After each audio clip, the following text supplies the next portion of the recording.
नमस्कार, नया सवेरा कार्यक्रम में आप सभी दर्शकों का स्वागत है, जहां हम बात करते हैं ऐसे क्षेत्र से अंधकार को मिटाने की जिसकी शुरुआत 1967 यानी कि 1967 में पश्चिम बंगाल के एक छोटे से गांव नक्सलबाड़ी से शुरू हुई थी, जिसकी आग बिहार, आंध्र प्रदेश, उड़ीसा, छत्तीसगढ़ और हमारे राज्य झारखंड में भी लगी।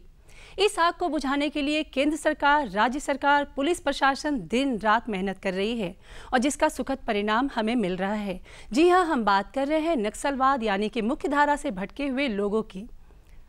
कार्यक्रम नया सवेरा में हम आपको दिखाते हैं कि मुख्य धारा से भटके हुए लोगों की वजह से जिस जगह पे अंधकार के बादल छाए हुए हैं उसे कैसे मिटाया जा रहा है और वहां पे नया सवेरा का उदय कैसे हो रहा है। दर्शकों, केंद्र सरकार और राज्य सरकार मिलकर बहुत सारी योजना चला रही है जिससे मुख्य धारा से भटके हुए लोगों को जागरूक करने के लिए कि वो सही राह पे चले और इसका हमें बहुत ही अच्छा परिणाम मिल रहा है कि जो मुख्य धारा से भटक चुके हैं आज आत्मसमर्पण करके सही राह पे सही जीवन जी रहे हैं। दर्शकों, इसी कड़ी में आज हमारी कैमरा टीम आपको ले चल रही है टुंडी प्रखंड के चुनकडीहा गांव में, जो धनबाद जिले में स्थित है। दर्शकों, वहां पे हम आपको मिलवाएंगे रामचंद्र राणा से। रामचंद्र राणा की कहानी ये है कि अज्ञानतावश या किसी के बहकावे में आकर मुख्य धारा से भटक चुके थे और अच्छी खबर ये है कि जब उन्हें अपनी भूल का अनुभव हुआ तो वो सही पे चल रहे हैं और इसका श्रेय जाता है केंद्र सरकार, राज्य सरकार को। तो चलिए चलते हैं धनबाद जिले के चुनकडीह गांव के टुंडी प्रखंड में, मिलते हैं रामचंद्र राणा से और सुनते हैं उनकी कहानी उन्हीं के जुबानी। धनबाद जिले के टुंडी में रामचंद्र राणा लोकप्रिय हैं। इनके समाज सेवा के क्षेत्र में किए गए कार्य और विभिन्न कल्याणकारी योजनाओं में इनकी सक्रियता से लोग भली भांति परिचित हैं। राजनीति में सक्रियता और खेती-बाड़ी में निपुण रामचंद्र राणा का नाम टुंडी प्रखंड के बेगनरिया गांव सहित पूरे धनबाद जिले में नक्सल गतिविधियों के कारण कुख्यात था। आज वही रामचंद्र राणा अपने गांव और जिले के लिए एक मिसाल बने हुए हैं। दर्शकों, हम लगातार आप सबों को इस कार्यक्रम के माध्यम से दिखाते आ रहे हैं कि जो लोग मुख्य धारा से भटक गए हैं उन्हें पुलिस प्रशासन के द्वारा पुनः मुख्य धारा में जोड़ने का कार्य किया जा रहा है। इसी कड़ी में आज हम पहुंचे हैं धनबाद जिला के बेगनरिया पंचायत के चुनकडीहा गांव में। चुनकडीहा गांव काफ़ी नक्सलित प्रभावित क्षेत्र रहा है, लेकिन पुलिस प्रशासन के द्वारा यहां काफ़ी विकास के कार्य भी किए गए हैं। आज हम बात करेंगे चुनकडीहा गांव के रामचंद्र राणा जी से, जो एक समय मुख्य धारा से भटक गए थे, लेकिन पुलिस प्रशासन के द्वारा उन्हें पुनः मुख्य धारा में जोड़ने का कार्य किया गया है। आइए तो हम इनसे बात करते हैं। 1970 में हमारा पिताजी, यह काफ़ी गरीब क्षेत्र था, जमींदारी राज था उस समय यहाँ का, तो पलायन कर गए थे यहाँ से। जमींदारी के ऊपर पलायन कर गया और आपका सिजवा शहीद शक्तिनाथ महतो घर चले गए। उस समय हम 1 साल के थे जब प्लान किया था, तो वहाँ शहीद शक्तिनाथ महतो घर में काम किए हमारे पिताजी और वहीं से शक्तिनाथ महतो के परिवार लोग हमको, उनका माँ पढ़ाई लिखाई करवाया 9 तक। 1985 में सिजवा से हम लोग यहाँ पर आए और उस समय इस क्षेत्र में रास्ता नहीं था, यातायात का कोई साधन नहीं था, काफ़ी गरीब क्षेत्र था यहाँ पर। तो हमने विकास के लेकर के आवाज़ उठाया है और जनता का गोलबंद करके हमने ब्लॉक में प्रदर्शन वगैरह किए इस सब क्षेत्र के विकास के लिए। गांव के लोगों को तो परेशानी देखिए। अब मान लीजिए सर, उस समय तो परेशानी गरीबी था। अब मान लीजिए कोई यदि आता था तो उसको कैसे, मान लीजिए उतना तो कोई पब्लिक शक्तिशाली नहीं है कि किसी को बोल रहे भाई कहाँ आया है। विकास के लेकर के सर हमने आपको बताया ना, मीना साहब का काफ़ी योगदान रहा, उससे हमने प्रपोजल रखे। उस ये रोड को आपका नवीकरण उन्हीं के कहने पर हुआ है और ये ज़मीन पूरा रेती ज़मीन है, ये आपका सरकारी ज़मीन नहीं है। ये हम लोग गांव वाला लोग सब मान लीजिए आपका ज़मीन किए हैं। मान लीजिए जैसे घर ये बस्ती में गए, जो अपना अपना घर थोड़ा थोड़ा सी ये करवाया और कुछ रेती ज़मीन गया, हमारा ज़मीन भी गया है रेती। तो उन लोग समझा करके रोड को हम लोग पार करवाए और इस पंचायत को लिंक से जोड़े, आपका टुंडी थाना के साथ। तो रोड बन गया आपका? हाँ, रोड इधर बन गया। रामचंद्र राणा बताते हैं कि 90 के दशक में अपने ही गांव घर और अपने ही लोगों के बीच से भटककर गलत राह पर चले गए थे। यह वह दौर था जब अपने वर्चस्व के लिए मुखिया की हत्या और पुलिस पर हमले किए। इसके कारण उन्हें जेल तक की हवा खानी पड़ी थी। जब जेल से वे बाहर आए तो नक्सलियों के प्रभाव में आकर MCCI में शामिल हो गए। ना घर में थे। घर में थे, कभी हटे नहीं थे? ना, कभी नहीं। बाहर से ही काम कर रहे थे? ना घर में हम ही मतलब सपोर्ट कर रहे थे वो लोग? नहीं, सपोर्टिंग का भी बात नहीं है। हम मान लीजिए एक्चुअली JMM का नेतृत्व कर रहे थे उस समय, और वो जिस समय हमको पकड़ा था उस समय यहीं पर सारा लोग था, महिला भी था, यहाँ पे लाठी चलाया, चार्ज कर दिया था रमाकांत प्रसाद, हमारा घर तोड़ दिया, जबकि हम मान लीजिए किसी तरह केस भी नहीं था। धीरे धीरे बनेगा, लेकिन जिसका बनने का है, जिसका लिस्ट में नाम आया है, उसका भी तो मान लीजिए नाम हटाया जा रहा है। आपके गांव में शौचालय बना है? शौचालय यहाँ तो बना है शौचालय, आपका 10,000 रुपये वाला शौचालय बना है। 12,000? हाँ, 12,000 का। वो आपका सहिया सब बनाया है। तो सहिया तो आपके गांव की होगी? हाँ, सहिया हमारे गांव का है। जलसहिया बनाई होगी? हाँ, जलसहिया बनाया है। पहले क्या होता था जब गांव में शौचालय नहीं था, तो क्या दिक्कत था आप लोगों को? दिक्कत सर मतलब ही बाहर जाना पड़ता था,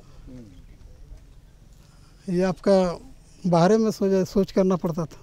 तो अब घर में शौच करते हैं और बाहर में शौच करते थे, दोनों में क्या अंतर पाते हैं? काफ़ी अंतर है सर। मान लीजिए जैसे बाहर में गंदगी, अब मान लीजिए सब में यदि अगर मान लीजिए शौच होता है तो काफ़ी गंदगी होता है। रामचंद्र राणा ने मुख्य धारा में लौटने के बाद पुश्तैनी किसानी का कार्य आरंभ किया। उन्होंने करीब 200 पौधे का बगीचा लगाया और खेतों में बागवानी की। यही पौधे आज पेड़ बनकर फल दे रहे हैं। राणा की मेहनत का यह परिणाम है जो यहाँ नजर आ रहा है। खेती तो हम लोग मान लीजिए सब्जी का, जैसे आपका भिंडी हो गया, करेली हो गया, नेनुआ हो गया, आपका आम तो खैर लगा ही है। तो कैसे करते हैं? वैज्ञानिक तरीका से करते हैं कि पुराने पद्धति? ना, देखिए पुराना पद्धति से हो रहा है। जैसे कृषि विभाग अभी तक हम लोग को इस क्षेत्र में कोई इस तरह का ही नहीं किया। ट्रेनिंग सब नहीं मिला है? नहीं, ट्रेनिंग भी नहीं किया है, न कृषि विभाग द्वारा कोई मतलब यंत्र भी यहाँ उपलब्ध हुआ है। और सुने हैं आम का बगीचा भी बड़ा लगा है? हाँ, वो तो हम बता दिए कि मान लिया आपका मीना साहब का ही दिशा निर्देश से हमने इस चीज़ को मान लिया अमल किया है, और इसको बनने से इस क्षेत्र में काफ़ी प्रभाव हुआ है और बीच को लोगों का काफ़ी ध्यान गया है। हम कम से कम अपने से लोगों को 300 तकरीबन वृक्ष बीज वाला हम दे चुके हैं, जिसमें आपका रिटायरमेंट शिक्षक, आपका कर्मचारी, सब बहुत से लोग हम पर आए थे, तो हमने हमारा देखकर खुश हुआ, तो उन लोग बोला हम लोग भी करेंगे। तो कितना का आम बेचे? देखिए आम तो सर छोटा सी हम लोग बेचना शुरू कर देते हैं, समझा ना। तो आप देख लीजिए पेड़ पौधा थोड़ा सा। वो तो हम देख हाँ, रहे हैं। तो गरीबी कितना खत्म हुआ है? गरीबी सर अभी ख़त्म नहीं हुआ है। अभी यदि एक्चुअली बोलिएगा तो अभी ख़त्म नहीं हुआ है। अभी मान लीजिए पूर्ण रूप से आत्मनिर्भर नहीं बन सके, अभी हम लोग लगे हुए मेहनत कर। आत्मनिर्भर बनने के लिए क्या क्या समस्या है, तो समस्या भी बताइए, क्या क्या चाहिए आपको? समस्या सर है यहाँ पर, मान लीजिए जैसे आपका सोलर प्लेट द्वारा जो पानी निकलता है, वो चीज़ ठो होने से हम लोग का अच्छा गर्मी भी फसल हो सकता है। अभी कौन सा फसल करते हैं? सिर्फ बरसाती? अभी बरसाती है। पानी का व्यवस्था है? पानी की व्यवस्था है, मतलब घर के बारी में है, जैसे बाहर जो है खेत में है उस सब में नहीं है। लेकिन सोलर का व्यवस्था हो जाएगा तो आप लोग को हाँ सालों भर सब्जी का उत्पादन करें? सालों भर उत्पादन हो जाएगा। अच्छा, घर में कौन कौन है? घर में मेरा परिवार है, पत्नी है और हमारा एक लड़का है, पोतहू है, नाती है। रामचंद्र राणा अब अपने खेतों में खेती करते हैं, लोगों की सेवा और सामाजिक कार्य में भी समय देते हैं। वे राजनीतिक संगठन से भी जुड़कर कार्य कर रहे हैं। रामचंद्र कहते हैं कि जो गलती मैं कर चुका वह युवा नहीं करें। सुदूरवर्ती इलाकों में सरकारी सुविधाओं का लाभ नहीं मिलने की वजह से युवक युवतियां मुख्य धारा से नहीं भटकें। क्या स्थिति है अभी आपके क्षेत्र की बात करें? अभी बहुत अच्छा अमन चैन से आप लोग सो पा रहे हैं? अमन चैन एकदम, कोई दिक्कत नहीं। पुलिस के लोग सब आते हैं आपके गांव में, आप कभी कभी आते होंगे? हाँ, जैसे पिकेट यहाँ पर है तो मतलब आना जाना तो लगा रहता है। तो पिकेट को बनने से क्या फ़ायदा हुआ है? पिकेट बनने से फ़ायदा हुआ है, क्या बताइए, क्या मान लीजिए जो यहाँ दहशत का माहौल था उसमें काफ़ी मतलब अच्छा महसूस कर रहा है लोग। तो पिकेट के जो पुलिस सब होंगे वो आते होंगे आपके यहाँ? हाँ, हमेशा पेट्रोलिंग के लिए, आप लोगों की सुरक्षा? ना वो पुलिस पिकेट का तो जितना आपका है पुलिस काफ़ी इधर घूमता है, बहुत से तो एकदम घरेलू जैसा घर में आके बैठता उठता है। कोई समस्या होता तो कहाँ लेके जाते हैं आप? समस्या होने से मान लीजिए थाना ही लेके जाते हैं। पिकेट में समस्या का समाधान होता है? हाँ, समस्या का समाधान होता है। जहाँ हम तो जे केस अभी तक लेके गए हैं, इनके पहले भी जो प्रभारी थे उनका पहले भी थे, मान लिया आपका सिन्हा साहब के समय से हमने जो केस लेके गए वो अच्छा ही हुआ। मतलब डीएसपी आपका था राजेश लकड़ा साहब, उस समय भी काफ़ी अच्छा योगदान रहा है। कभी रामचंद्र राणा के हाथों में हथियार हुआ करता था और आंखों में दूसरों के लिए नफरत, लेकिन अब इन्हीं हाथों से वे खेतों में हल चलाते हैं और उनकी आंखों में प्रेम नजर आता है। गांव के लोग उनको खूब मान सम्मान भी देते हैं। हाँ, बहुत से लोग भटके हुए हैं तो अपना आएंगे। हम तो दिखा रहे हैं कि मान लीजिए क्या करना चाहिए हम लोग को, खेती हम करिए रहे, बागवानी लगाइए रहे, तो ये सब चीज़ करने से मान लीजिए आपका आत्मनिर्भर बनेगा। अब झूठो मूठो मान लीजिए उन लोगों के साथ जा कर के क्या फ़ायदा। और क्या बताएंगे सर, हम चाह रहे थे कि सब क्षेत्र में मान लीजिए नौजवान जो बेरोजगार है, समझे, हम लोग भी मान लीजिए रोजी रोटी का सवाल है, इस सब क्षेत्र में यदि एक पर्यटक स्थल बन जाता तो मान लीजिए यातायात जिला के साथ रहता, लोग आते जाते तो रोजगार का उपलब्ध होता। तो हम सोच रहे थे कि यहाँ सरकार का ज़मीन है, 3 एकड़ प्लेस है, तो अगर यहाँ पर उस तरह का बन जाता हम लोग का, जैसे बिरसा मुंडा पार्क बना है धनबाद में, उस तरह का पार्क बनता तो उससे अच्छा सीन भी यहाँ पर है। ये कश्मीर से कम नहीं है, ये सब जगह तो। लेकिन यहाँ तो जो उग्रवाद प्रभावित एरिया के बारे में लोग जान रहा है तो लोग आएगा यहाँ? नहीं, यहाँ पर मान देखिए सरकार के इतना बड़ा प्लांट लगेगा तो यहाँ कमेटी बनाया जाएगा सुरक्षा के लिए। ऐसा बात नहीं कि यहाँ के नौजवान मान लीजिए काम करेगा तो आदमी को भी सुरक्षा करेगा कि नहीं करेगा। तो यहाँ के लड़का लोग बेरोजगारी भी हल होता है और मान लीजिए सर अच्छा होता है यहाँ पर आना जाना होने से। तो दर्शकों, आपने देखा कि रामचंद्र राणा को जब अपनी भूल का एहसास हुआ तो वो सही राह पे चलने लगे। आंकड़ों की माने तो अब तक 38% नक्सली हमले कम हुए हैं और जब से झारखंड सरकार बनी है तब से 9,631 नक्सली गिरफ्तार हुए हैं। साथ ही साथ 229 नक्सलियों ने आत्मसमर्पण किया है, जो हमारे लिए वाकई में एक अच्छी खबर है।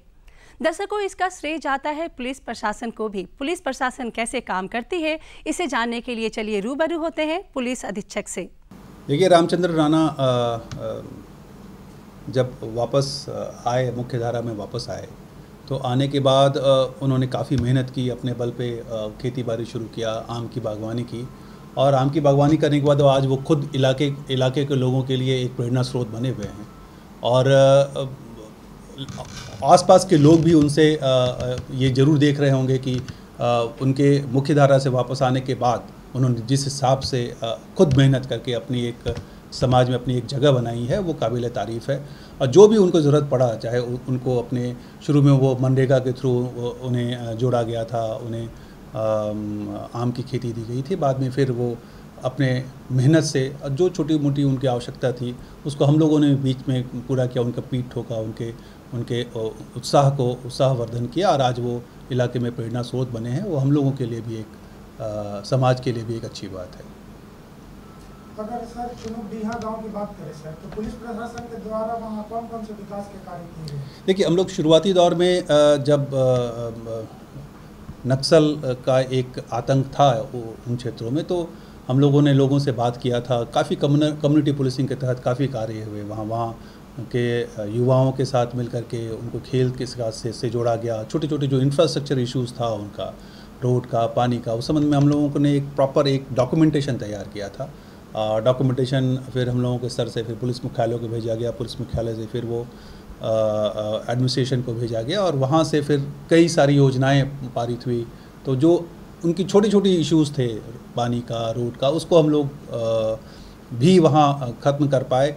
और आज भी हम लोग क्योंकि कुछ प्रॉब्लम्स ऐसा है जो हमेशा कुछ ना कुछ होता ही रहता है, तो हम लोग उन लोगों से लगातार संपर्क में है। कम्युनिटी पुलिसिंग के तहत हमारे लोग जाते हैं, लोगों से बात करते हैं और जो वहाँ की इश्यूज़ होती है उसके बारे में बात करके हम लोग फिर फर्दर जो एजेंसीज़ है वहाँ तक पहुँचाते हैं, ताकि जितना जल्दी हो सके उनके उस प्रॉब्लम को हम लोग दूर कर पाएँ। सर, ग्रामीण इलाकों में पुलिस प्रशासन के द्वारा कौन कौन से कार्यक्रम चलाए जा रहे हैं? कई कार्यक्रम चलाए जा रहे हैं। खासकर हम लोग पुलिस प्रशासन का जो कम्युनिटी पुलिसिंग है, जो नक्सल के लिए हम लोग जो यहाँ लोगों से बात करते हैं, कम्युनिटी पुलिसिंग में खासकर युवाओं को हम लोग जोड़ने का प्रयास कर रहे हैं। युवाओं को खेल से भी जोड़ा जा रहा है, फिर उन्हें आवश्यकता अनुसार बीच बीच में कुछ ट्रेनिंग्स भी दी जाती है ताकि वो अपने पैरों पे खड़े हो सकें या कुछ जो भी कंपटीशन है उसको निकाल सकें। तो हम लोग वो कोशिश कर रहे हैं। उसके अलावा जो इंफ्रास्ट्रक्चर इश्यूज़ जो भी होता है वो एडमिनिस्ट्रेशन के साथ मिल करके हम लोग उसका एक लिस्ट बना के उन्हें देते हैं, ताकि उनका इंफ्रास्ट्रक्चर का जो भी इश्यूज़ है उसको हम लोग दूर कर पाएँ। दर्शकों, हमें पूरी उम्मीद है कि आज का ये अंक उन लोगों के जीवन में नया सवेरा लाने में जरूर मदद करेगा जो मुख्य धारा से भटक चुके हैं, और वो अपने जीवन में एक कदम आगे जरूर बढ़ेंगे। फिलहाल हम अपने कार्यक्रम को और आगे नहीं बढ़ा सकते क्योंकि अपना समय हुआ है यहीं पे समाप्त, लेकिन अगले अंक में फिर होगी अपनी मुलाकात। लेकिन जाते जाते हम आपको याद दिलाना चाहेंगे कि कोरोना महामारी बीमारी पूरी तरीके से समाप्त नहीं हुई है, इसलिए 2 गज दूरी, मास्क है जरूरी, और अगर अपना टीकाकरण नहीं कराया है तो अपना टीकाकरण अवश्य कराएं। अगले अंक में फिर होगी अपनी मुलाकात कार्यक्रम नया सवेरा के साथ। तब तक के लिए हमारी पूरी टीम को दीजिए इजाजत। नमस्कार।